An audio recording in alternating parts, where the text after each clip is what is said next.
Okay, thank you all very much. Thank you.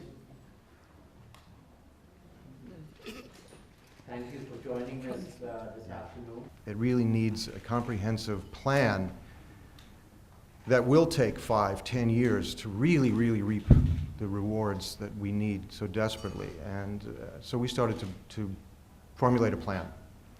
And we came up with a HEROES project, which was to organize societal leaders, and I call them kind of cultural icons, whether they're actors or musicians or industry leaders, people known in the culture, loved in the culture, trusted in the culture, that are part of the heart and mind of the people of India.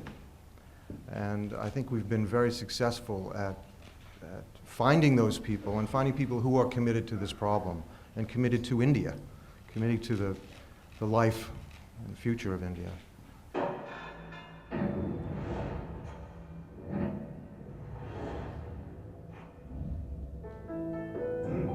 Walking onto the field with no protection. Foolish, isn't it? And yet people do the same thing. Don't play with your lives. Don't take chances with AIDS. Protect yourself and others.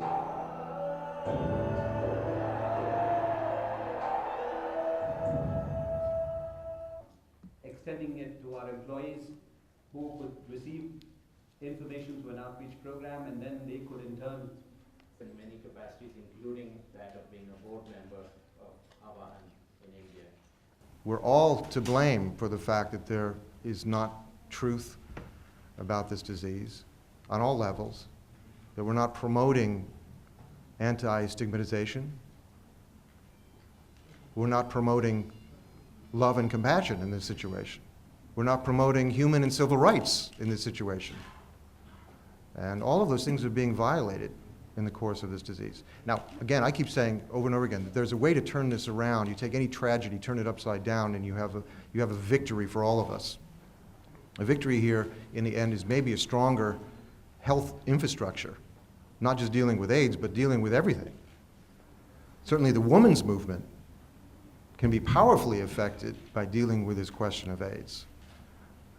Dealing with the question of condom use very much affects how women relate to their marriages, their communities, their friends. There's nothing in society that is not touched by this question of AIDS. And a fair amount of apathy towards the entire epidemic. In other countries where you can say much more on this, and I'm actually going to hand this over to all of us in this room can identify the continuum, from those small gestures to the very large gestures, and that it's only by virtue of creating a kind of patchwork of all of them that we can be truly effective. That's the gist. Here on the dais with me, we have Parmesh Godrej. We are all deeply, deeply interconnected now, even more so than 24 years ago when the first case was found. We're all in this together. We're all brothers and sisters in this. I think that's one of the positive things of a very unfortunate situation. I think when you deal with something like this, you realize even more and more how connected we are.